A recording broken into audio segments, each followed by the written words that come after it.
Hello everyone, let's talk about how we can writing custom scripts and executing our custom attacks in the help of man in the middle proxy. So workflow of MITM proxy. There are two types of MITM proxy workflow: explicit and transparent. These are explained below. Explicit proxy.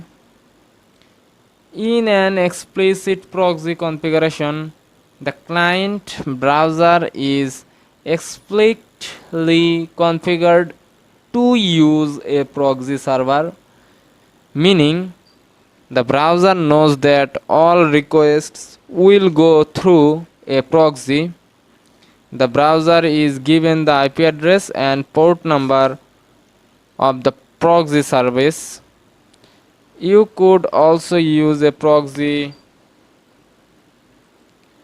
auto configuration pack file to configure the browser to download the proxy settings from a web server. When a user makes a request, the browser connects to the proxy service and sends the request. So what is MITM, man in the middle? In cryptography and computer security, a man in the middle, monster in the middle, machine in the middle, or person in the middle attack is a cyber attack where the attacker secretly relays and possibly alters the communications between two parties who believe that they are directly communicating with each other. So, what is MITM proxy? MITM proxy is your switch army knife for debugging, testing, privacy measurements, and penetration testing. It can be used to intercept, inspect, modify, and replay web traffic such as HTTP 1, 2, WebSockets, or any other SSS, LTLS protocols, protected protocols. So have a look, guys. First, my command is ls and meet dump meet mproxy meet web in Kali Linux terminal.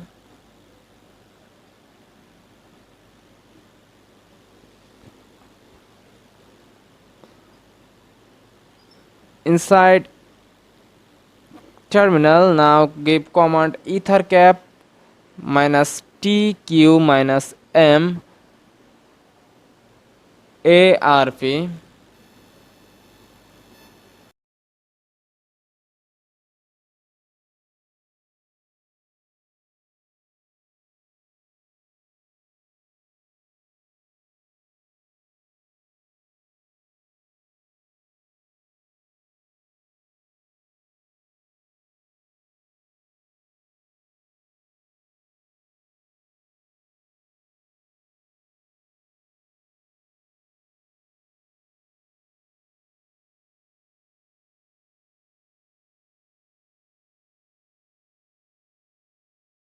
Now that we covered the first steps to get started with MITM proxy, and this is the ARP poisoning victims.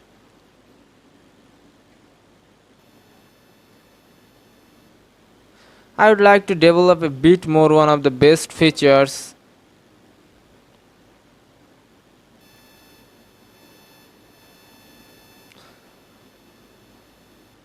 Now give command minus t net minus a pre-routing minus p tcp minus j redirect destination port 80 to port 8080 and IP tables minus t nat minus l.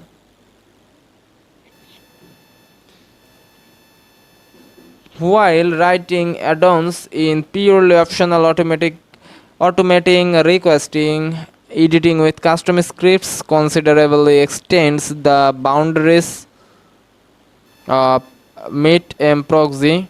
Through this post, we will see a few concrete examples of how you can use add-ons to test apps. If you already managed to set everything in order to run the program and catch requests, writing script should not be too complicated for you. Feel free to reuse and alter the examples provided in this video. Writing and executing scripts. As I mentioned earlier, scripts for MITM proxy must be written using the Python programming language. The Python syntax is not particularly complicated, and if you already used any object-oriented programming language, then you should be fine. One advice through pay attention to indentation. Python is an indent sensitive language, which means that if uses leading white spaces inside of curly brackets in order to compute the indentation level of the line.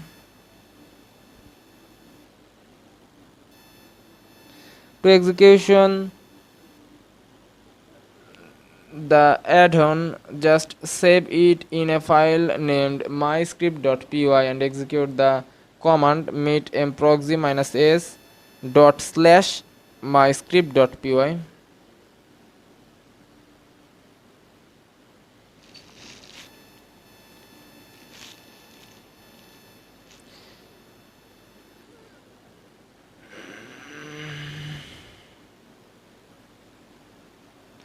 Response before it reaches the device. Meet proxy allows developers to access to multiple HTTP, TCP, WebSocket or generic events. The full list of supported events is available in the Meet proxy documentation, but let's have a look at several handy ones. Load is triggered when you launch Meet proxy. It is very convenient if you need to adapt the tools settings to run a script. The request and response objects. Both request and response objects are part of the http flow variable passed as a parameter to all HTTP events. Editing the request or response is quite simple as long as you have hints about the object structure. My best advice here is to directly have a look at the project in GitHub repository.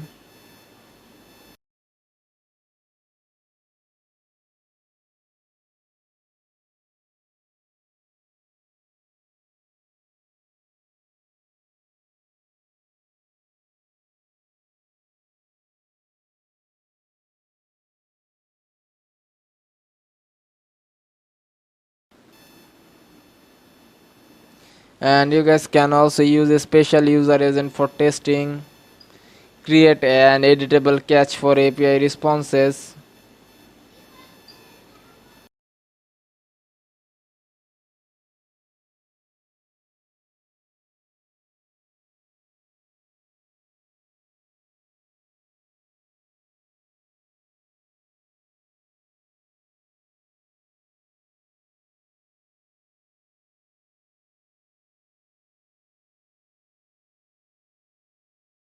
Some useful command line. Meet proxy is your switch army knife for debugging, testing, privacy measurements, and penetration testing.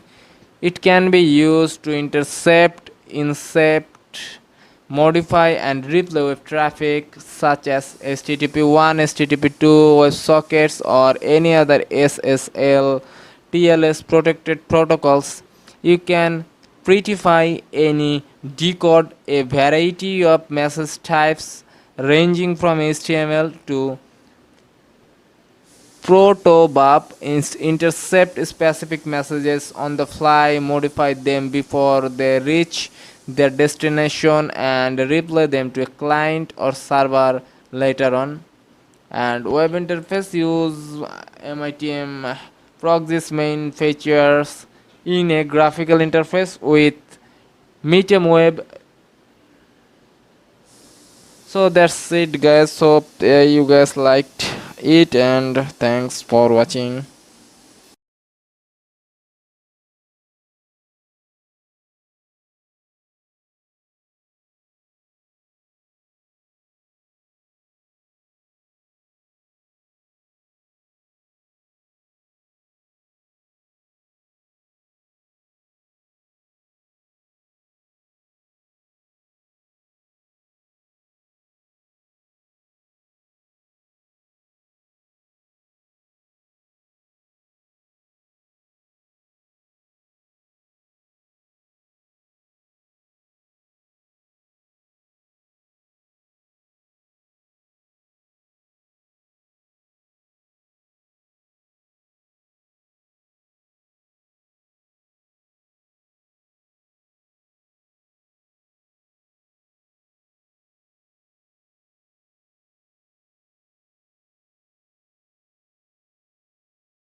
Hello everyone, so in this lecture we will be writing a custom script.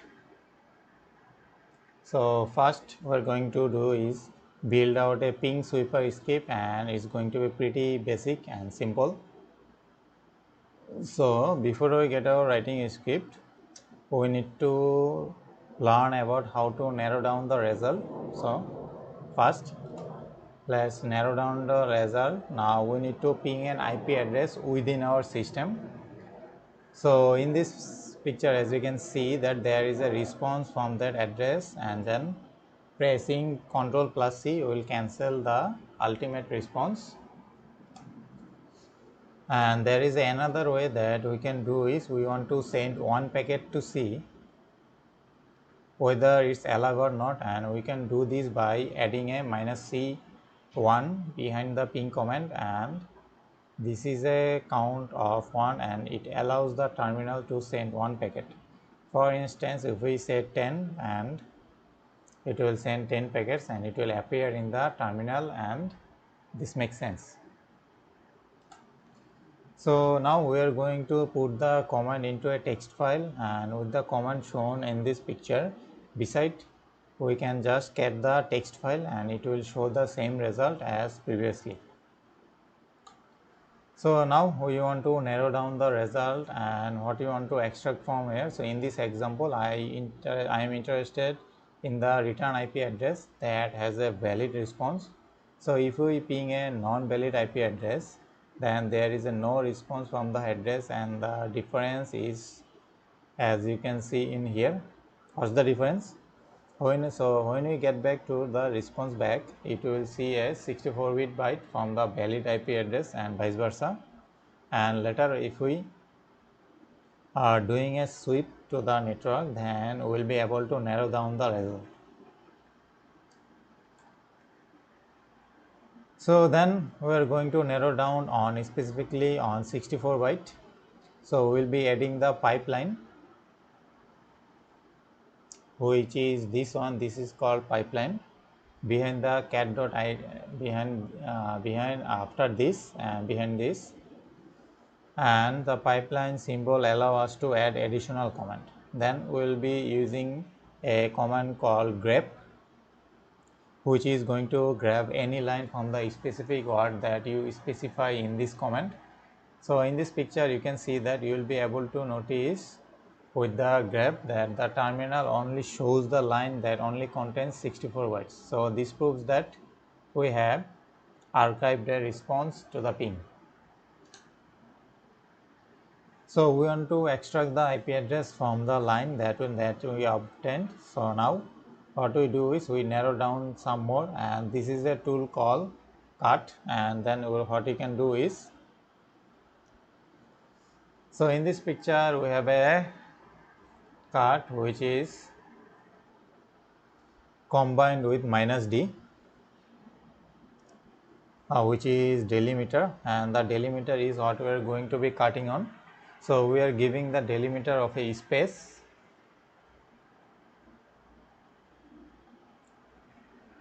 which means that the space between the line will be removed. Then we have a field that we want to retrieve back from this cut, and the field for is chosen, which is the IP address. Thus this command will be cut or removed in the space between the line and retrieve the back to the field of 4.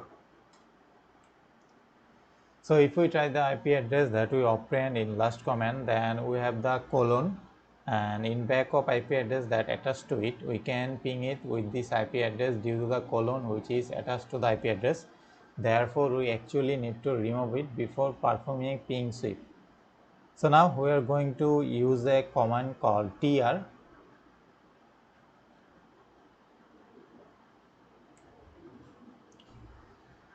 So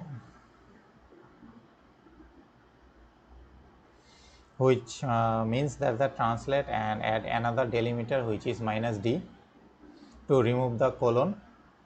Thus the result is in valid form of IP address that we can be used for IP sweep. So let's now talk about the script writing. So we are going to start with some basic script and add on the process.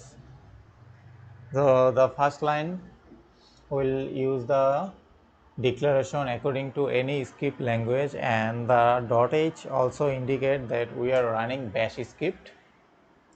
And the second line is for loop that in the sequence of 1 until 254, and it will do the third line, and the third line will be used for ping that counts to 1. So the $1 will be used input in order to ping it, and the $IP will be sequence of 1 until 254, and the fourth line will be the finish line.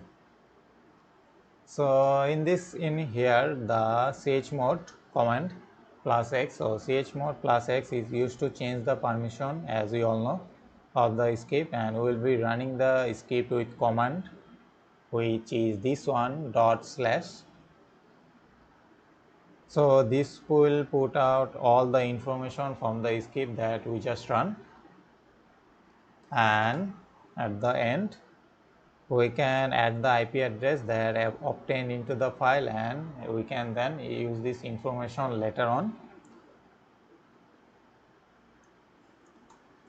So before we continue, I just wanted to improve a script a little bit, so I just did some things. So if we don't enter an input, then it will produce a list of errors.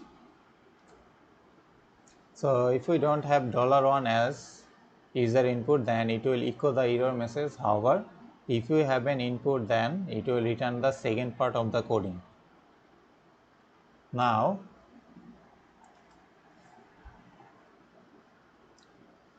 if we don't enter any user input, then this will produce, and this will give you a error message. So then what you need to do is you need to loop in one line.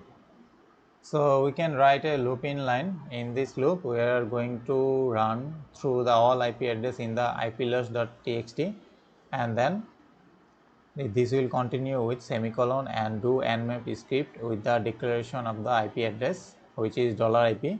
So lastly finishing with this we are done. And however, the script requires a root privilege. So now in here, as you can see, -p means, so this -p means the port, -ss means for stealth scan, and -t4 means the speed scan, and the t4 speed ranges are from 0 for slow and stealthy for 5.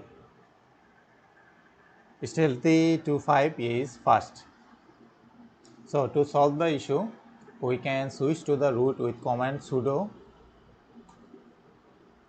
su root and run this command, and we have, like, as you can see, 3 processes are all at once. So in the nmap, the port for the IP address list will be filtered. Then at the end, we just run like 3 nmap scans at once instead of copy paste one by one. So that's all about the writing script.